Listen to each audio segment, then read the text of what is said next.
Tu duodi reikšmės viskam.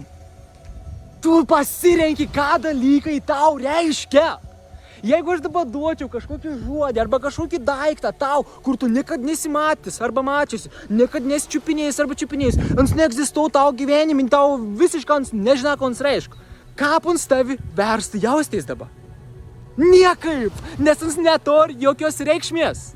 Tu nesi pridėjus arba pridėjus nakleikas, kad va šis dalyks reiškia tai ir mane verčia jaustis taip.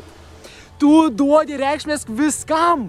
Tu pasirenki, ką dalykai tau reiškia. Nes kiekviena reikšmė, kiekvienas specifinis dalyks turi specifinę emociją. Ir tu tą gali keisti, tu gali pasirinkti, kaip tu nori jaustis. Išlik pozityviai būsenai, kai kažkas atsitinka, kur tu nelabai norėjai, kad išsimanifestuotų tavo gyvenime, bet atsitiko tas dalyks.